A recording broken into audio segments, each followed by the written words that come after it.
Il est 20 h, heureux de vous retrouver au compte de cette édition d'information dont voici les titres. Programmé pour ce jeudi, le verdict dans le dossier judiciaire qui oppose l'ancien Premier ministre Ibrahima Kassory Fofana à l'État guinéen a été prolongé au 27 février 2025. Selon la Cour de répression des infractions économiques et financières, des raisons de calendrier ont poussé le juge à annoncer ce report. Les détails, c'est dans cette édition d'information. La journée mondiale de la radio est célébrée chaque 13 février de l'année. Cette journée est l'occasion de rappeler la puissance de la radio en tant qu'outil d'éducation, de développement, etc. En Guinée, le président de l'Union des radios et télévisions libres de Guinée a profité de cette journée pour faire une déclaration invitant les uns et les autres à préserver la radio vu son importance. Plus de détails à suivre dans ce journal.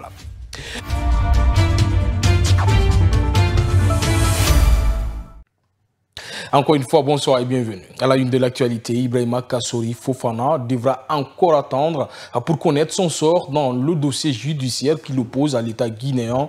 Le verdict qui était programmé pour ce jeudi a été prorogé au 27 février prochain. La Cour de répression des infractions économiques et financières a évoqué des raisons de calendrier qui ont poussé le juge à prendre ce renvoi de l'audience. Pour rappel, l'ancien Premier ministre est poursuivi pour des faits présumé de détournement des deniers publics, enrichissement illicite et blanchiment de capitaux dans le cadre de la MAMRI, mission d'appui à la mobilisation des ressources internes. La décision de reporter le verdict a été prise à l'absence du prévenu Ibrahima Kassory Fofana. Pour des raisons de calendrier, le juge Lansana Souma, en charge du dossier, a prorogé le délibéré au 27 février prochain. Une prolongation annoncée en présence de Maître Sidiki Berete, avocat de l'ancien Premier ministre. Pour lui, son client n'a rien détourné du montant de 15 milliards de francs guinéens mis à sa charge dans le cadre de la MAMRI. Nous vous prions de faire constater que les 15 milliards, que la coordinatrice devant la CRIEF là est jugée pour le même montant de 15 milliards. Nous vous prions de constater que M. Kassory est poursuivi pour un montant dont jusqu'à date, il y a 12 milliards qui sont logés à la Banque centrale. Et nous retirons que les 3 milliards, c'est sur appel d'offres que l'actuel ministre de l'Énergie a bénéficié pour faire sur l'entretien sanitaire de l'ensemble des hôpitaux de la République. Pour sa part, l'avocat de la partie civile représentant l'État dans ce dossier dit comprendre la position du juge qui a reporté le délibéré. Maître Amadou Baben Kamara déclare qu'il faut avoir confiance en la justice. Je suis d'accord avec la Cour. Comme je le disais, le président en charge du dossier siège devant une autre composition de la Chambre de jugement, mais il est aussi dans une autre composition de la chambre de l'instruction. Donc vous voyez par là qu'il est très pris et c'est tout à fait normal. Il faut avoir foi en la justice et je pense que c'est pour des raisons de charge de la Cour. Je viens de le dire, le juge en question, il est dans plus de 3 compositions et il ne peut pas se démultiplier quand même. Moi, je crois que c'est fait de façon vraiment pas arbitraire. Ibrahima Kassory Fofana, ancien Premier ministre du régime d'Alpha Condé, est poursuivi pour des faits présumés de détournement des deniers publics, enrichissement illicite et blanchiment de capitaux. Les avocats de l'homme politique Aliouba, condamné le 7 janvier à 2 ans de prison ferme, montent au créneau et portent plainte contre l'État guinéen à la Cour de justice de la CEDEAO pour demander la libération de leurs clients et à la Cour d'appel de Conakry. Ils espèrent que le jugement sera en faveur du président du modèle détenu à la maison centrale de Conakry. Depuis la condamnation d'Aliouba en première instance, ses avocats attendent toujours la citation pour l'ouverture du procès en appel.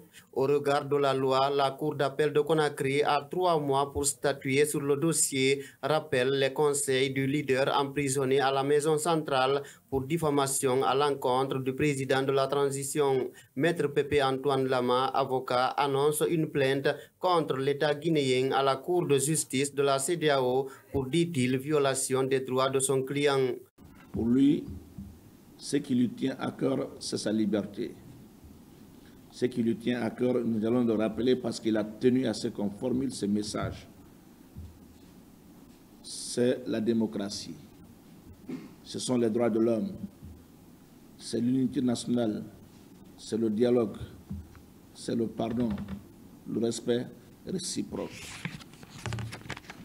L'attente du procès en appel est grande chez les avocats d'Aliouba. Maître Halimatou Kamara espère que son client obtiendra le droit au niveau de cette juridiction.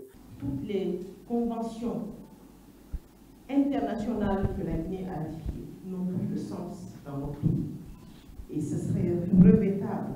On espère vraiment que les juges en appel vont prendre leurs responsabilités et vont dire le droit. Sinon, c'est vraiment un mauvais précédent pour nos pays. C'est le 7 janvier 2025 que le tribunal de première instance de Kaloum a condamné Aliouba pour diffamation à l'encontre du général Mamadi Doumbouya.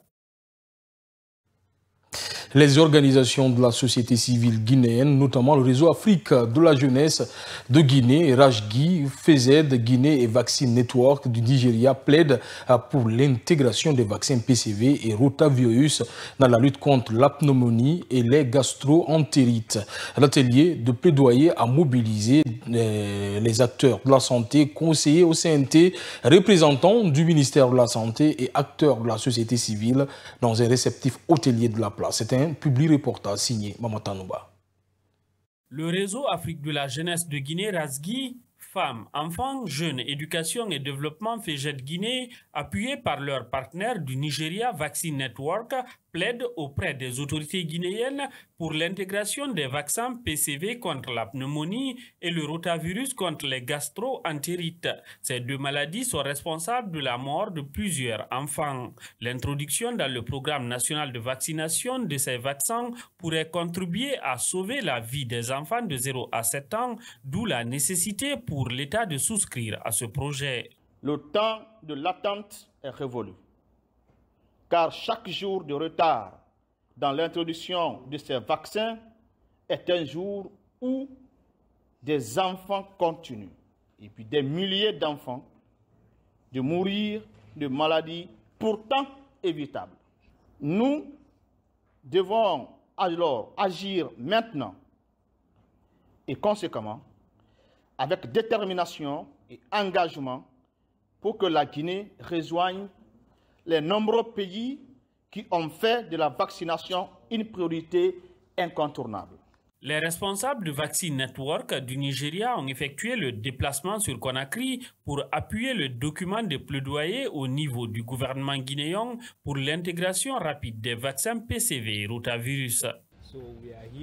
Et ils sont là pour supporter leurs frères africains, pour introduire ces deux vaccins pour leur population. Ils sont là aussi pour appuyer les ONG partenaires pour qu'ils puissent sensibiliser les communautés pour être prêts à accepter ces deux vaccins.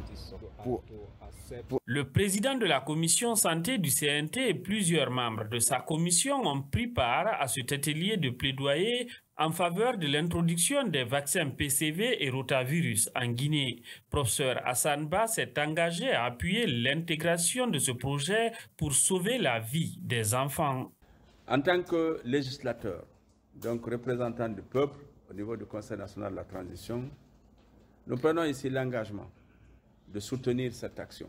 Nous pensons que c'est une action noble, parce que c'est elle, notre mission à nous, n'est peut-être pas de guérir, mais c'est de réduire le risque de maladie. C'est de prolonger la vie, c'est ça notre mission. Nous voulons des enfants qui vont naître en Guinée, qui vont avoir longue vie et qui pourront demain servir notre pays-là. L'introduction des vaccins PCV et rotavirus dans le programme national de vaccination est très attendue par les organisations de la société civile et leurs partenaires Vaccine Network pour le bien-être des enfants. À Conakry, la Saint-Valentin suscite l'enthousiasme et le débat. Pour certains, il s'agit d'une célébration joyeuse de l'amour. Pour d'autres, elle entre en conflit avec les croyances islamiques. Cette controverse annuelle révèle les clivages culturels et religieux de la communauté. Alors, s'agit-il d'une véritable expression de l'amour ou d'une simple tendance importée? Élément de réponse dans ce reportage de Khadija Kaba. Suivez. La Saint-Valentin, célébrée chaque année le 14 février, est une fête de l'amour et de l'affection. Bien qu'elle soit généralement liée aux relations amoureuses, elle est aussi l'occasion de montrer sa reconnaissance à ses amis et à sa famille. Moi, je pense que la Saint-Valentin, c'est une fête agréable et je le fête avec ma famille. Du coup, j'achète une fleur, j'envoie à ma maman et elle la garde. Mais comme la Saint-Valentin, c'est un jour aussi spécial pour le prouver, donc moi je pense que c'est une fête vraiment incroyable. La Saint-Valentin ne fait pas l'unanimité. Dans certains foyers conservateurs, cette fête est considérée comme une tradition étrangère qu'elle contredit les valeurs islamiques. Un opérateur économique partage ce point de vue. Oui, j'ai toujours entendu parler de la Saint-Valentin. Cette fête de Saint-Valentin. On me dit que c'est la fête des amoureux. Mais ce que je sais, en islam, nous ne le connaissons pas, la Saint-Valentin, en tant que musulmans. Mais comme il y a la cohabitation entre les musulmans et les chrétiens, bon, ça ne manque pas. Nous avons des enfants qui le fêtent en même temps que les chrétiens. Maintenant, ce que j'ai pu dire de cette fête, je dirais que c'est la fête de la jeunesse. De la jeunesse, parce que c'est quelque chose que nous avons trouvé. La Saint-Valentin à Conakry révèle le mélange unique d'influences modernes et traditionnelles de la ville. Entre opportunités économiques et discussions religieuses, les habitants adoptent leur propre façon de célébrer l'amour en ce jour spécial. Autre facette de l'actualité est célébrée le 13 février de chaque année, la journée mondiale de la radio, initiée par l'UNESCO en 2012. La célébration de cette journée a pour objectif de rappeler l'importance de la radio dans l'éducation, le développement et la liberté d'expression. En guidée, journalistes et techniciens n'oublient pas le travail qu'ils font en longueur de journée avec la radio. Yibabari et Michel Wamuno, suivez. La radio est un média rentable doté d'une technologie simple. Elle relie efficacement les auditeurs éloignés et les communautés nomades. L'Union internationale des télécommunications signale que plus de 75% des ménages des pays en développement possèdent au moins un récepteur radio. Amadou Diallo est dans ce métier depuis 1990. La radio est très importante, surtout pour le monde paysan que nous connaissons beaucoup plus. Parce que là, depuis que la radio rurale de Guinée est créée, elle a fait en sorte que le paysan aime sa radio. Parce que de par les informations qu'on donne, c'est ça la réalité, parce que nous sommes une radio qui appuie le développement à la base des communautés. On ne parle pas autre chose sinon que tout ce qui va concourir au mieux-être des populations rurales.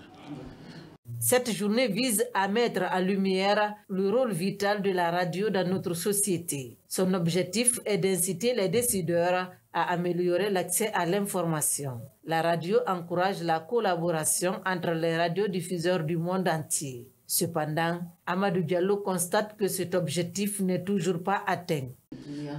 Je estime que c'est parce qu'en réalité, les gens n'ont pas de quoi faire fonctionner les radios. Une radio, ce n'est pas à l'État de nous dire c'est comme ça que vous devez faire, c'est comme ça que vous devez faire. Nous-mêmes, nous devons être en mesure de savoir ce qui est bon pour la communauté, ce qui est bon pour la population. La radio reste le média le plus populaire au monde, mais les avancées technologiques ont apporté leur lot de progrès et de défis. Le technicien Mamadou Diallo nous fait part de son point de vue sur ces changements.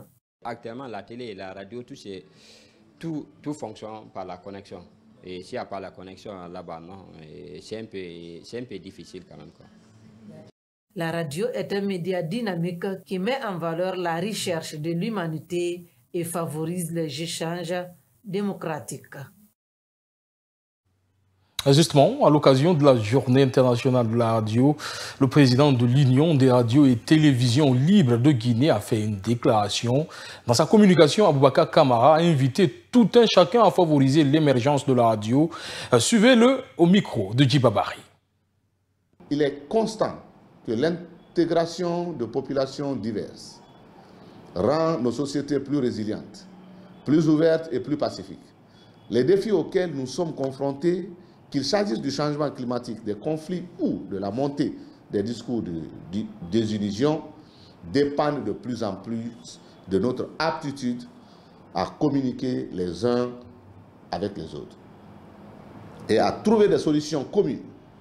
C'est donc une place de choix pour la radio qui s'est imposée par la force du temps comme un véritable outil de conciliation des esprits et de rapprochement des communautés. La radio est un moyen de communication à travers lequel des individus peuvent s'exprimer, se savoir et se sentir entendus. Et ce, grâce à des émissions culturelles, de débats, de société, etc. C'est pourquoi l'Union des radiodiffusions et télévisions libres de Guinée, URTELGUI, invite tout un chacun, en particulier les autorités publiques, à favoriser l'émergence de la radio partout en Guinée. Nous saluons les efforts actuels pour l'ancrage de la radio rurale. À la lumière donc de ce qui précède, et pour l'essor de la radio en Guinée, une volonté politique s'avère nécessaire en vue de rendre les résultats des prestations radiophoniques plus aptes à aider à un développement réel et profitable à tous et à chacun. Bonne journée mondiale de la radio, je vous remercie.